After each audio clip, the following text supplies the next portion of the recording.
Hi, welcome everybody again to NLP Upskill Your Life, episode 16. So I really hope you all had a great Christmas. This is our first episode of 2023, would you believe? So it's great to be back with you all again. Yeah, really good to see you, Mark and Finton. Really good to be Yeah, back. certainly is. Yeah, back with a bang. That's right. So we're going to probably talk around New Year's resolutions and that sort of thing for the beginning of 2023's podcast. Makes sense. Beginning of the year. Yeah, Yeah. So I suppose I'll start off with it kind of makes sense that you don't have to wait till January 1st to make changes, like better changes to improve your life. You can start any day, any week, any month, or any time during the year. So what do you think of that, guys? Definitely. People do it all the time. So they Mm-hmm. might decide, oh, I'm going to try this new activity out, or I'm going to make some new friends, that kind of thing. Yeah. absolutely. You know, they say every day is the first day of the rest of your life. Oh, yeah. So there you go. So why not? It doesn't matter if it's January 1st or April 10th. Makes no difference whatsoever. What day of the year it is, just yeah, make that decision. Once you made a decision, then follow it through. That's the important thing there, you know. Um, I suppose something there. I was at the gym there this evening, and I was talking to Sean, who you may remember, Sean Flannery, hmm personal trainer, Yeah. who was on here last year. Got Mm-hmm. everything last year now, and yeah, so we were talking about the crowd that were in the gym, you know, and it wasn't quite as full this week as it was last week. And the week before that, it was absolutely jammed. There was hardly a chance to get to the machines, you know. And we were just talking about people, you know, it's a pity for those people who came in 2 weeks ago and last week even, who were dying to get going. You know, they Mm-hmm. genuinely wanted to get going, and they found themselves after 2 weeks, you know, dropping out. And they obviously had something that they wanted to achieve, hmm and yet found themselves not been able to go beyond 2 weeks. Now the thing about it is that there's all jokes and stuff about around that, and how gym owners are rolling in money the first week in January, you know, and then Yeah. after that it starts to peter out. And like, there's obviously truth in it, you know, but we were kind of discussing part of the reasons why people do drop out, you know. Mm. And one of the reasons is that people come in and they can feel overwhelmed in the gym. First of all, you have people who seem to know what they're doing. And secondly, if you're new to a gym, you probably don't know what to be doing, you know, unless you have some sort of training. It is a very specialized subject, you know. So having someone there who can work with you is very important, you know, having a program there that you can follow and that you know how to follow, you know. So having some experience is a big help. And I think that was one thing that kept me out of the gym for years, was just the idea that I'd go in and I would have no idea really what machines to use or what weights to use, what to do, all that sort of stuff, you know. But having somebody there who does know what they're talking about, does know what they're doing, is a massive big help, and it makes a huge difference, you know. Another thing that we were saying was what people tend to do is they set an outcome goal, which is great. After all, you go in for a reason and you want to achieve that outcome at some point in time. All right. Now, my outcome goal was to improve my hurling, to, you know, improve my fitness for hurling and for football. And so far, so good. In fact, I found it was helping straight away, you know. But the point is that I had an outcome goal. I have an outcome goal. But when I go into the gym, I'm not thinking about that outcome goal.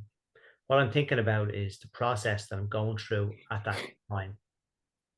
And the one thing I noticed is that if you focus on the outcome, it's much easier to get lost, to get disheartened um, in in your journey, because it can seem so far away, it can seem so big, it can seem so overwhelming. But if you focus on the process, then what happens is all you're doing is going in, doing your hour, and then coming out. And all I look to do in any hour is follow the process, trust the process, and I do. And I'm seeing results in all aspects of my life, and follow that for the hour. And I know that session on session, I'm feeling better, I'm getting better, and that's all I'm looking for, you know. So that, yes, it's great to have an outcome goal, but it's more important to focus on your processes, and that applies to everything, not just health and fitness, but whether it's, for example, you're doing a course, you know, that it's all great to have your outcome goal, which is pass the exams. But how do you pass the exams? You don't kind of just wait till the last 2 weeks and then do everything in the last 2 weeks, you know. If you do have a process in place, whether it's an hour study every night or an hour, whatever it might be, go to all your classes, that's all part of your process, you know. Make sure your assignments are handed up on time, things like that. Then you follow the process, trust the process, and you'll get there in the end. Now that makes a lot of sense, Fintan. Like, even as well as that, to kind of add to what you're saying there, you know, if you are doing a course, it's great to have the time to practice that stuff as well. You know, because not to emphasize too much on the academic side of things. Like, sure, obviously it kind of depends on what course you're doing, but from my own experience, like a course I'm doing at the moment, there's a lot of practical stuff that you have to do the job, like, to actually get better at. You have to kind of practice with people. So I feel that's a good point as well. What do you think, Rich? Well, I think what the main problem or the main thing that people do is they do too much at once. Mm. So they go in, as Finton was on about, go into the gym and they'll just work out for an hour when they haven't worked out or done an exercise for months or maybe even years. And then the following day, they ache and they hurt and they can't move and they go, well, what's the point? Instead of starting off slowly, starting off with, say, 10 minutes and then building up over a period of time, it's all or nothing. And they go, yeah, and they wonder why they fail. Yeah. Same with going on a new diet. They'll have all the food in, they'll chuck everything out, but that's too much for change. And they'll go, oh, just completely overwhelmed by the whole situation. Yeah, that's a great point, Rich, because I think it's a 15-minute rule. I think I could be wrong, but I heard this before. I read it somewhere where you do 15 minutes of exercise a day. Like, as small as that, it could be 5-10 minutes of an exercise, and do that religiously for a week or whatever, and you'll get a habit of that, doing that then. And once you've done that, then you can slowly make it more, you know, do more time on it. I've heard that someone said that done that, said it really worked for them, you know.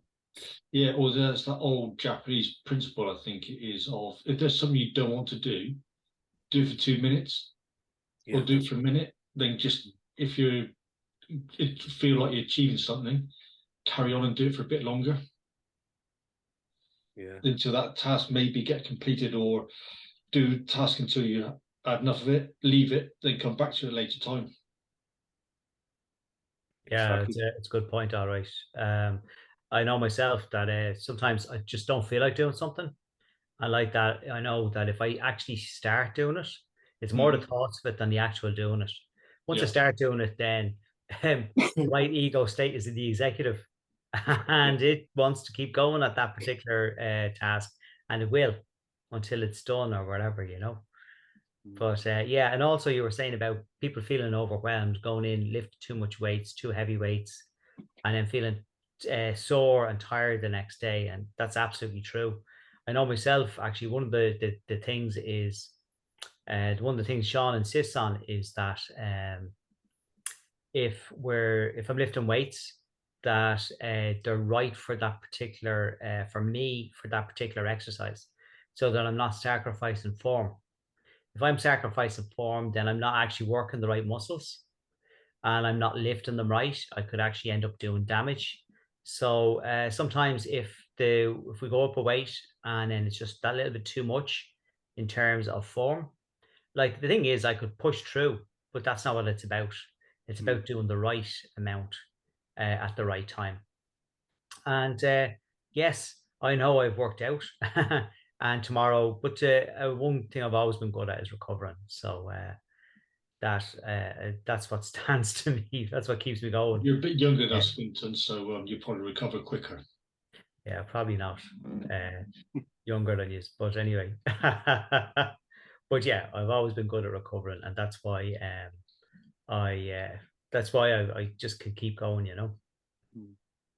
No, that's right. Like even what like the point you're making there about not doing too much at the start. Like if you're trying to do the gym or whatever. Like one thing that I did when I started running, I like back in the day in my 20s I did not running, but in my 30s I worked in a job that it was great to get out for an hour just to clear the head. Like and it was great. Like what I did was maybe set like during the week amount of days you're going to run in the week and have a day to recover in between.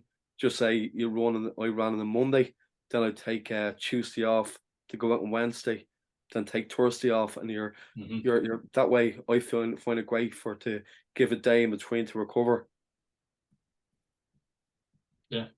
Yeah, you definitely do need to take time off. Active recovery. Yeah, yeah. Now, believe it or not, the body is much more resilient than we give it credit for, and you can do a lot more, and you can actually exercise 5, 6 times a week. But variety is important as well, you know. But absolutely, recovery is vital, because I tend to take Wednesday as a recovery day, because I do the gym on Monday and play soccer on a Tuesday, and then take a rest. Well, I do scouts. That's kind of a rest on a Wednesday, and then Thursday football, Friday gym, you know, sort of stuff, and then the weekend then depends what's on, from hiking or whatever. But you'd be surprised if you have enough variety in your routine, how much you can actually do. Because I suppose when you think about it, if back in the day when everyone was a farmer or a nomad or whatever it was, you know, depending on how far you go back, people worked hard, they worked long hours, and they were physically active. Now, of course, some of them work themselves into an early grave, you know, so we're not advocating that. But the body is a lot more resilient than we give it credit for, you know, if we look after it. And yes, we do give sufficient rest, sufficient nutrition, that sort of thing, you know, and enough sleep. Yeah, and as well, yeah, that's a great point, Finton. Thanks very much. And like as well as that, like I suppose a lot of people this time of year, as you were mentioning, Rich, as well as like going on diets and losing weight. I suppose a good way to look at it as well. I heard before was not to lose weight, it's to maintain. You know, to kind of maintain your weight, like rather than lose it.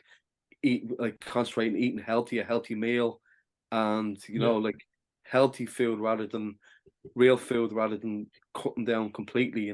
It's easier to maintain. Definitely. I was listening to Andrew Huberman in his podcast, and he was talking about the emulsifiers in food. I don't know how bad it is over in the continent, but I imagine on or the European continent, I don't know how bad it is in the US. I imagine it's worse.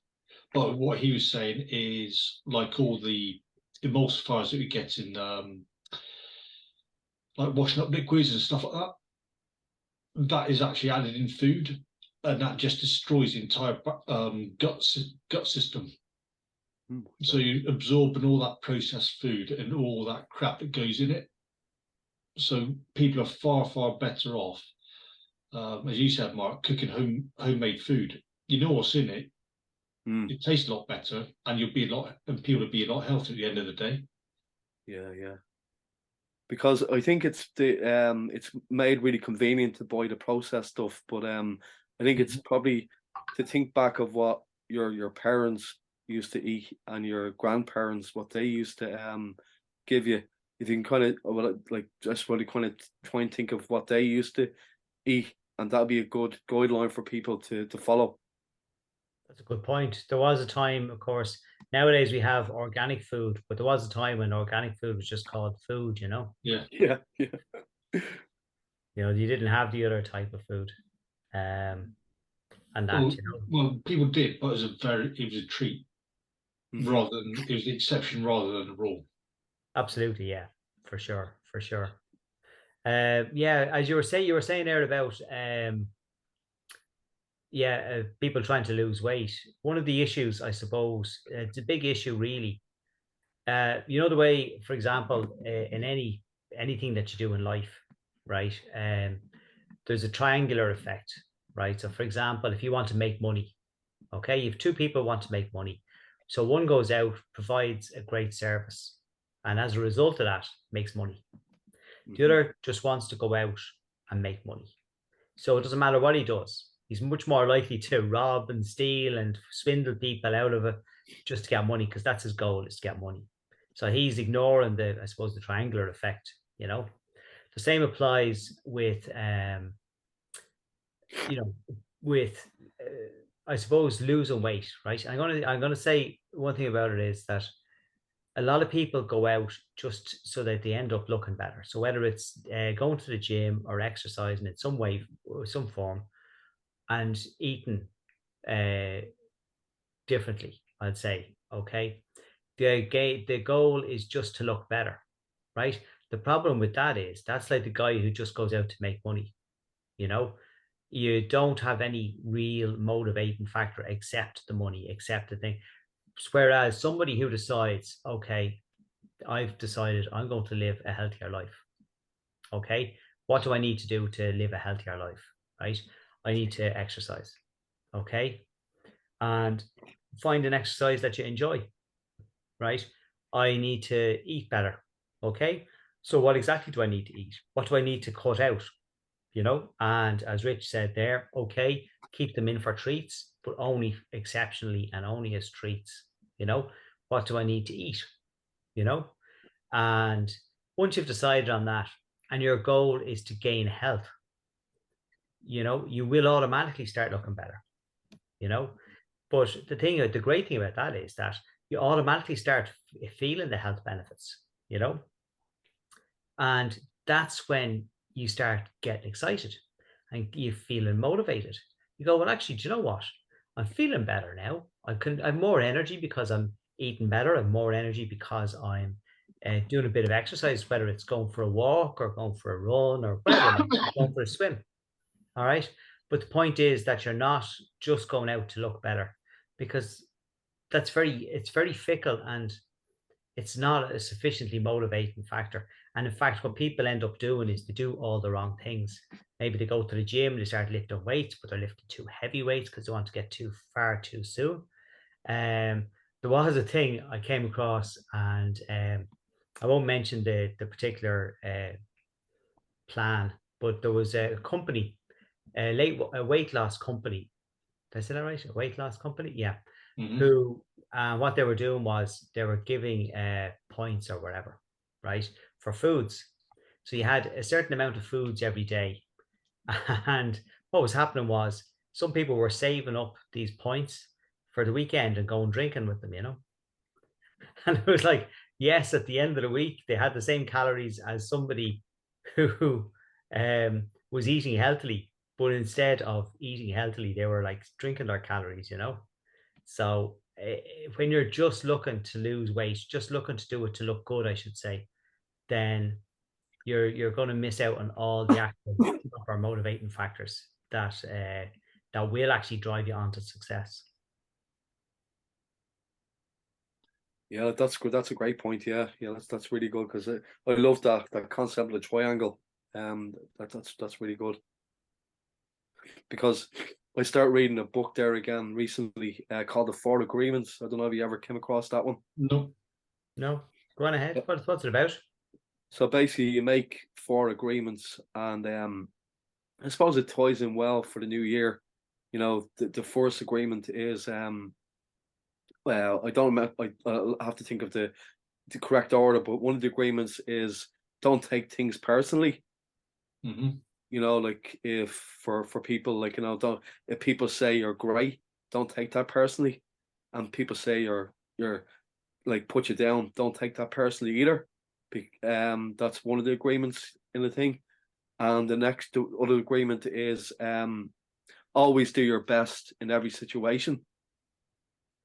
like like be it work or relationships or anything like that. Always do your best, because that way you won't condemn yourself, like the judge that's on your real book, so to speak, can't say anything bad to you because you're doing your best. And the other agreement was I just no, I can't think offhand, but it's you get the concept of the book I'm talking about. Like it's just some really really great, because basically what he says in the book is that people kind of live not great, like they live in hell because of all the people, the stuff they put themselves down about is actually worse than what other people put you down. So it's about making these agreements with yourself, not to take things personally. It being impeccable with your word. That was a force agreement, meaning like, you know, don't gossip. It tells you do not gossip with other people, because that way you're kind of you're saying what you know what you have inside to them about them. So like, you know, the first thing is do not gossip or be impeccable with your word. Don't say anything bad and nasty about people. Yeah, It's if you do it's make a a really good book. promise, if you do make a promise, keep your word. Yeah, exactly. Yeah, that's right. Yeah. So No, it's a really good book. I recommend it. Going back talking bad about themselves. I was helping out an old dear who was 85. She's had a really hard life, and she was saying things about herself like, "I'm stupid." You know, I'm no good at anything. My husband, he was really clever and really bright, unlike me, when I couldn't do anything. And I said to her along the lines of, "You're better than what you think you are. You're just putting yourself down." Yeah. People are their own worst critics. Exactly. Yeah. No, it makes so much sense. Like this book, like, you know, to make these agreements, and basically what he says in the book at the end, at the fourth agreement, he says, just say for instance, you give these things a go. That I'm not going to take things personally today. I'm going to be impeccable with my word. I'm going to do my best. And just say you fall down on one of these agreements. Say, feck it, like tomorrow is another day. I'll give it a go tomorrow. And what happens is you'll keep trying to do it, and you'll get better and better at it, and you'll feel better about yourself. So I love the concept of it. It's really cool. Yeah. Very good. Yeah, absolutely. What was that paperclip thing you started doing, Mark? And oh yeah, that's right. Basically, Atomic Habits is another book that I read. This is why I found this in, where basically what it tells you to do. Just say you've got a business or whatever the case may be. So like, just say I did it where music, getting gigs in pubs, you know. So I'd ring a pub, let's say, and say, look, I'm such and such. Do you want us to play there or whatever? Like, are we doing music? You know, and they'd say, yeah, well, come in and talk to me. So you have like a jar full of paper clips.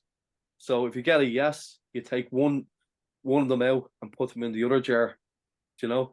And the concept is you fill up the jar per day, you know. So I found it really good. Like, it's kind of a hobby you get into, but it's a good one. It worked for me, you know.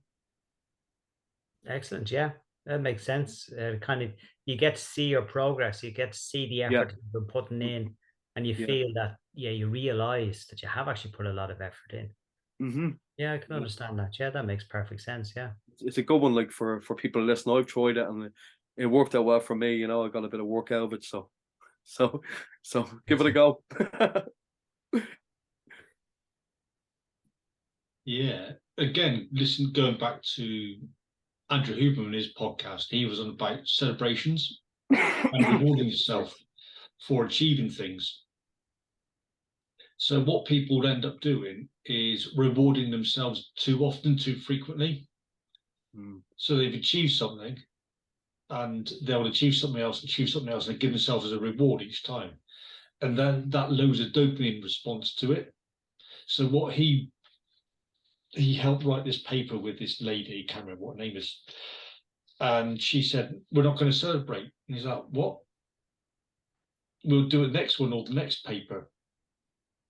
So it's when you look at rewarding yourself at random intervals, you'll get a bigger dopamine hit to reward yourself. and that would help create that level of reward to go off and do something else and achieve something else. Very good. Yeah. Yeah, that's true enough. Actually, yeah, that reminds me of something I learned there throughout the year. And it's the kind of I suppose, the champions mindset. Okay. So for example, if you have quite often you have teams and individual players who are very, very focused. They're focused on the game, they're focused on the process, and they go and they win the tournament. Okay. And of course they celebrate, absolutely. And then when they're finished celebrating, then it's like, okay, they don't put too much store in it. They don't go, okay, this is it. We'll just continue celebrating and that's the end of it. Right. What they do is they celebrate, they enjoy their time, and then back to business, back to the process. You know, that yes, that was an outcome win, and now we're going to aim for the next one. And I think a lot of people tend to get caught up and they go, oh, we won something, you know, wasn't that great? Oh, brilliant. And when they just celebrate and keep celebrating that, and they don't bother then going for the next one, you know, the next win. Well, the classic thing is in football. Yeah. You know, celebrate the goal, they go for the kick-off again, and hey presto, another goal scored by the opposite team. Yeah. Yeah. Yeah, actually, that's one thing about hurling. It doesn't matter what you score, whether it's a goal, a point, or even if it goes wide. It makes no difference at all. The ball is out. There's no kickoff after a goal or after a score. The ball is just pucked out, it's kicked out, or it's hit out. And so you have to be straight away. You might score the best goal in the world ever, right? But then as soon as you turn your back, that goalie is getting that ball out down the field while everyone's busy celebrating. So there is no busy celebrating. It's just, yeah, it's just, turn around, watch the ball, mark your man, hurl up. That's it. There is no celebration time, not till the very end. Unless it's the last kick of the game or the last puck of the game. That's it.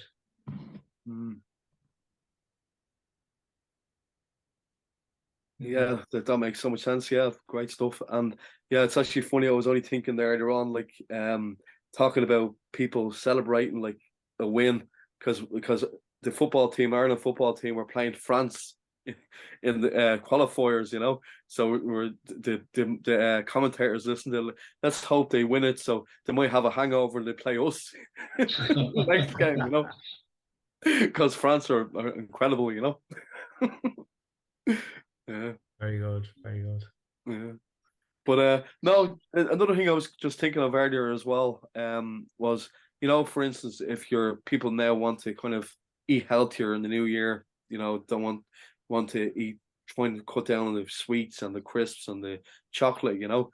So something I heard before is a good habit to kind of think about if you want to put the food that's bad for you up high, harder to get. Like, you know, if you lock it away in the cupboard and make it difficult to get to. Even better, Mark, don't buy it.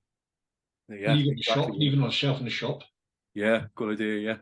Yeah, but you know yourself when kids are with you shopping, like, you know, it's very hard not to buy some of that stuff, you know. But if you know, if it's a case you have some in the house, maybe put it up harder to get that and leave the healthy stuff like fruit nearby, you know. Absolutely, yeah. And actually, another thing that that maybe correlates with is, for example, a lot of people feel that they spend too much time on their phones, as in checking emails, scrolling through social media sites, all that sort of thing, you know. So one thing you can do, if for example, is either take all those apps off your phone and only use, say, for example, your laptop or something else for accessing email and accessing social media sites, right? And then put it upstairs. So when you're downstairs, you have to go all the way up the stairs to get your laptop, to check your emails. So when you have an impulse, to check my, like, how many times have you gone, oh, I check my phone? And then you're looking at it going, why am I even checking it? What is there on it to check, you know? Or it's not like it pinged because there was a message or whatever, you know? So if you do that and you have to go upstairs all the time, every single time, just on an impulse, that impulse will wear off a lot quicker than if the phone is to hand and all your apps are on the phone. So it's another example of something that maybe you could apply. And it's the very same principle, Mark, as you were saying there. Put it up somewhere awkward to get to. So you have to kind of put that extra effort in to get it. Great stuff, yeah. That's what a guy does with his PlayStation or Xbox. Right, yeah. He completely unplugs all of it, puts it somewhere, and he goes, right, I'm going to play Minecraft or Call of Duty, whatever it is. And he goes, can I be really bothered to take it from where it is, plug it all in, and then Yeah. doesn't bother? Fair Very enough, good. yeah. You really would want to have the urge, a strong urge to go through all that to do it, yeah. It's just too easy leaving something out and just grabbing hold of it and playing around with it. Yeah, I think that's the one of the main issues with modern life, I suppose, with today's life, is that everything is just so close to hand. Everything's instant gratification. You know, you don't have even time to think, should I resist the temptation? Because the temptation is there and it's forcing you, like we were saying there a few minutes ago about dopamine hits. You know, every time your phone pings, it's a dopamine hit. You know, you might, every time someone gives you a like on Facebook or on Instagram, somebody checks your story, all that sort of stuff. It's like, it's a dopamine hit, you know. And do we really need them? Of course not, you know. But will we accept them? Will we take them? Of course we will, you know. It's much harder to turn them down once they're happening, once it's happening, you know. So it is definitely something that and then we feel obliged to put something else up, because if there are people who are following you or whatever, and they're looking for some sort of, I don't know, they're looking for pictures, they're looking for something to cheer them up, to inspire them, whatever it might be, whether you put up jokes or pictures of scenery or inspirational quotes or whatever you might happen to be putting up. People do like to look at them. And well, you know the reason why the notifications are red, don't you? Sorry, you know, when you get notification of on WhatsApp or whatever it is, why the notifications are red? I don't know. Are they red? Yes, because a ripened fruit. All right. So it brain's linked to a ripe fruit. So you go, oh, okay. Yeah.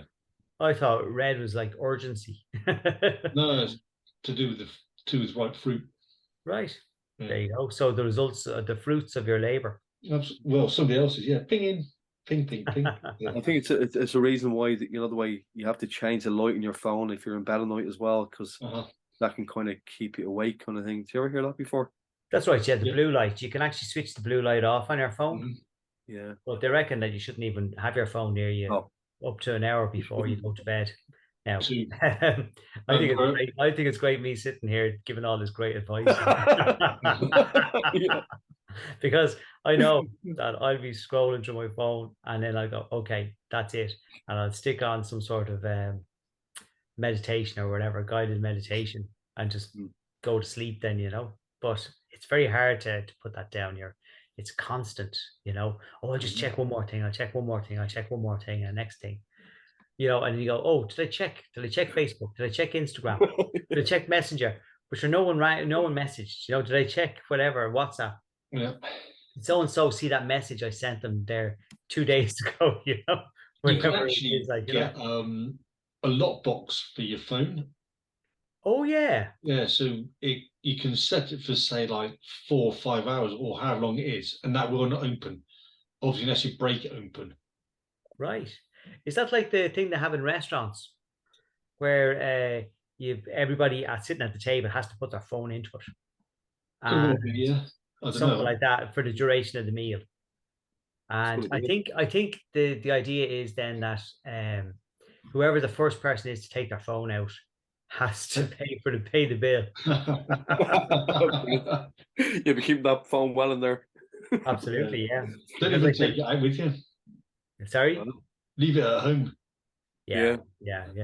It's funny actually, because we were talking about, I was talking there a few minutes ago about putting up pictures of scenery. You know, I love hiking in the mountains. I love hiking anywhere. And often when I am in the mountains, you'll always come across something that's worth taking a picture of.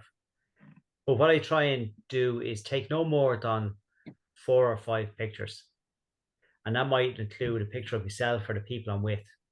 you know, maybe at the top of the mountain. So you're always got one or two pictures there anyway, you know. But I prefer to take pictures like that aren't even people posing, you know, that just maybe people walking along. But a lot of the time it's scenery. Sometimes it's the way the sun, because like in Ireland, the sun comes through the clouds, you know. Oh my God, it's the sun. What is that thing up there? Yeah. What are those those shafts of light? But so I tend to go, okay, I'll take 4 or 5 pictures and then the phone stays put away, because it can you can, like they say that if you want to really remember a moment, don't use your phone. Mm-hmm. And I think oftentimes they're referring to people at concerts, for example. So you Mm. go to a concert and you see people and they all have their phones up, you know, and they're there recording it and they're taking pictures and they're putting it up on social media at the same time, and then they missed the song. Oh, this is my favorite song, and they record it, and next thing they've missed it, you know, they missed that moment. So Well, they can always replay it. That's the yeah, the but fun to it's replay not that the song. same. It's Yeah. not the same thing, Rich. No. You could have always stayed at home and watched it on the telly, you know. Yeah, exactly. Bought the DVD. They actually, if you buy the DVD, they do a much better recording than you do. Yeah. But, You know, the logical levels as well? I think that's very interesting concept as well, of where your habit is. okay, go on ahead, Mark. You know, the way, if like, you know, the way it's a process, like a habit is really a process. I need to find out what scale this process is on. Like, just say it's smoking or whatever habit you have, and it's something I'm learning at the moment. And like, I suppose smoking is not like an addiction really, because an addiction would be you'd steal for this. You'd go up out of bed, wake up at night in the middle of the night for that for that substance, wherever it is. So you have to find out what level that is. So smoking to be like it's a process, something you do. You're not a smoker. Your name is Finty, your name is Rich. You're not a smoker. Do you get me? Mm-hmm. So it's Okay. it's about changing what level, isn't it? Yeah, and also instead of saying referring to themselves as an ex-smoker, as a non-smoker. Yeah, as well. Absolutely, yeah. And the higher you go up, the higher you go up, the easier it is to break it down. Yeah. You know what I mean? Like they say, the highest level is your beliefs and your religion, or you know, maybe not religion, but spiritual beliefs. If you break that down, then it'd be easy to get rid of this thing you're doing. So what you're saying is the higher in your levels.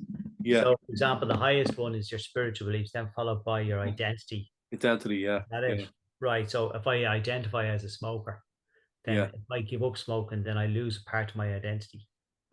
Yeah. What you're saying? So yeah, the lower level it is, then so if it's something I do, then it can always be something I no longer do.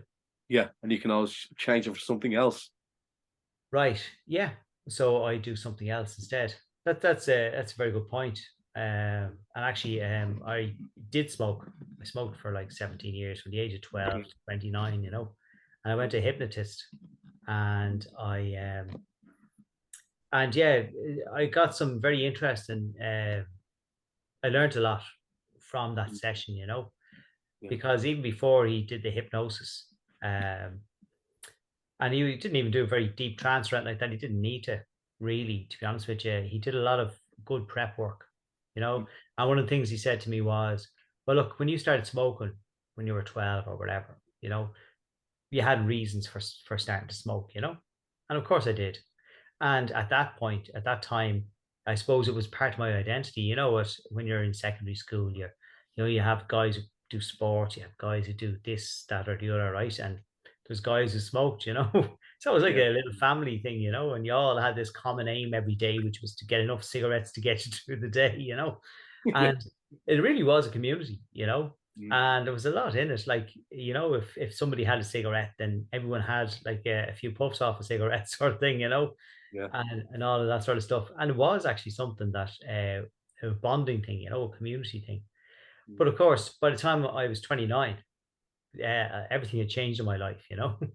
I so at that stage it was like, okay, well, that need is no longer there, you know. Mm.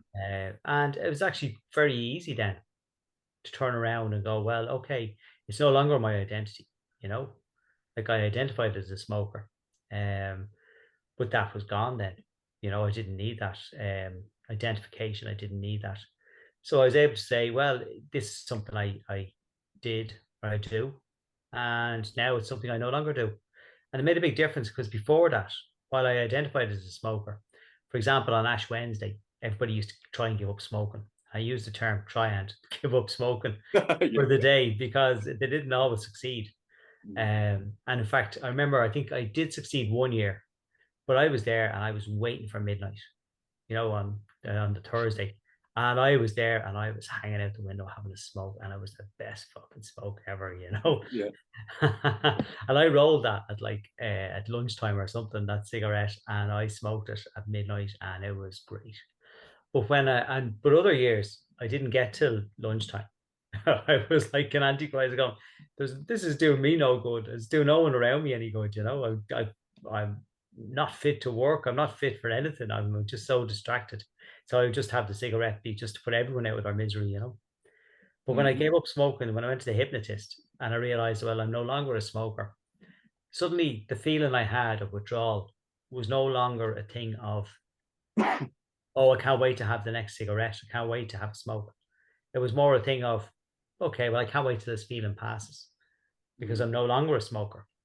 I'm a non-smoker, so I've no use for it. And the other thing as well was when I left his office, there was a bin outside the office. I took my cigarettes and my papers and threw them straight in the bin because to me they had no value to anybody, even to a smoker, because I wasn't going to do a smoker any favors by giving them my tobacco, if that makes sense, you know.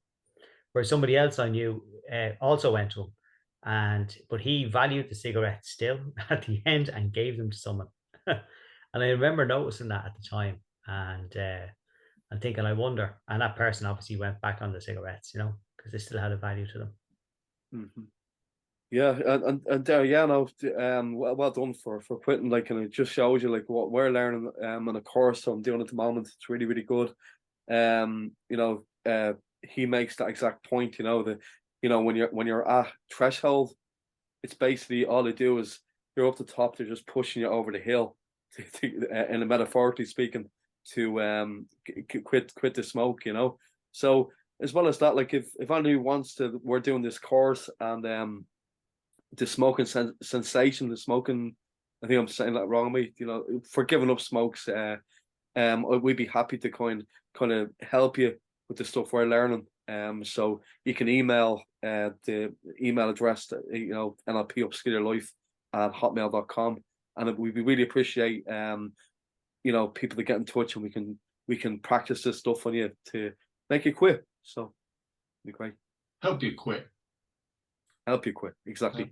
Yeah. When you're ready to quit.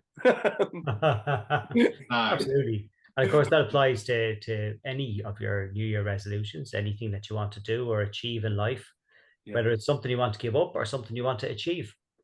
Yeah. That's what NLP is for, and that's what the beauty of NLP is to help you get the best from your life. Yeah, exactly. Yeah, so this has been a great podcast. A lot of great information there for people, I'm sure. Is all agree? Oh, Absolutely, yeah, absolutely. And thanks very much, guys. I had a great evening talking about all this. And absolutely, anybody wants to get in contact with us for any reason, NLP Upskill Your Life at hotmail.com. Yeah. And of course, feel free to leave a comment on our Facebook page or Instagram. Also on our YouTube page. And you can also, it'd be good for you on whatever other channels we got this podcast on to rate and review our Absolutely. podcast. That'd be awesome. Yes. Thanks. And we're on Spotify, Anchor, Apple Music, Amazon Music. Amazon Music. Yeah. As well. Yeah. So does someone have a scale on lay for the day? Actually, I have. Cool. If that's Yeah. all right with you guys. Yeah. So actually, last week, was it 2 weeks ago? Yes, it wasn't last weekend because it was just gone by. It was the weekend before, and I was I was out hiking in the mountains anyway, and I came back and went back through a village where I used to live, and I was getting some diesel for the car, and because the guy in that village always has a couple of cents cheaper than any other garage, so I thought, while I'm at it, anyway, there was a guy pulled up in a van and he was doing fuel deliveries, and anyway, I was there filling up the thing. I didn't notice particularly, and next thing he goes, Finton, and I went, yeah, and I went, oh, Neil, right? It was a friend of mine I hadn't seen in years, right? And we barely recognized each other, despite the fact that we actually lived together at one stage and we worked together and all that. But it was a long, long time ago. And we have kind of chatted the odd time on Facebook, but nothing major and that. So anyway, we got chatting, and he was telling me about, as I said, he does a lot of, he's got his own fuel merchants, and he was saying to me about a guy he knew who had got a brand new stove, right? And in Ireland, particularly in rural Ireland, every house has a stove, you know, and it's like a mainstay.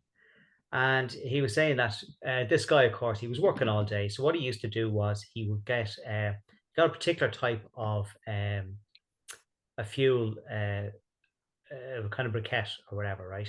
And or a fuel log. And what he would do is he'd put that in every evening when he came home from work, and it was great. It got loads of energy out of it. Burnt really hot, and now it didn't last very long, but it burned really hot and really bright. And it was great, and he was absolutely delighted with himself. And this new stove was giving off great heat.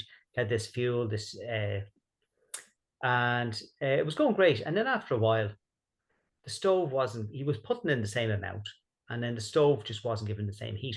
So he's putting more in, and then more. And what happened then after a while was he got the guy in to clean the stove, and the guy said to him, "Do you know what it is? You've clogged up the entire stove. So the inside of the stove is all clogged up, and the pipe is clogged up, and the whole lot." So anyway, he did put a big effort in and got the whole lot cleaned up. So anyway, he was talking to my friend, and he told him about this, and my friend said, "Well, what was wrong there was that he was using this high energy fuel too much, right? What he needs to do was to use it less and to use more slow burning fuel, you know? So what would happen then is, yes, he could use that every now and again, but the point was that by using the slow burning fuel, the stove was better able to cope with it and it wasn't clogging it up. So of course he started doing that, and he started getting the heat out of the stove again. The stove was working perfectly. And yeah, at the end of the year, then he went and got it cleaned.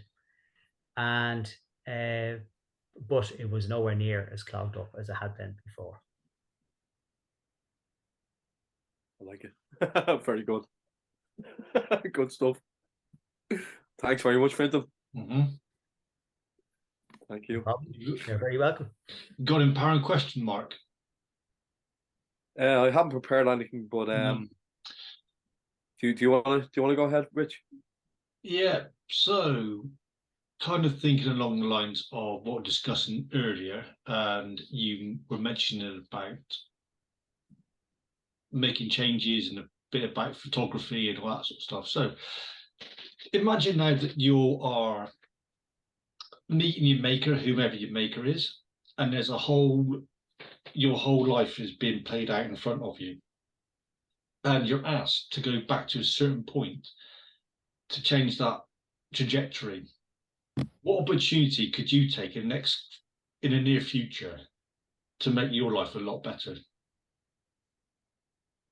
Oh, very good. Thanks very much, Rich. That's great. Good, yeah. I love that. That's great, Rich. Yeah. Great stuff.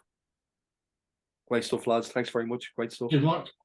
Finton and Rich. Cheers, Finton. Yeah. Thanks very much. And Happy New Year to everybody. Yeah, Happy New Year, everyone. Happy New Year. And once again, like to reiterate what the lad said. If you want to get in touch, if you'd like to discuss anything on the podcast, you know what to do. Where to get in touch with us. All right. Thanks very much. We're gonna do that challenge as well soon. In the next couple of weeks, that challenge we were talking about. Excellent. Cool. Yeah, so keep an eye out for that. Okay, till next time. Take good care of yourselves, and thank you. Sure. Bye bye. Slán go fóill.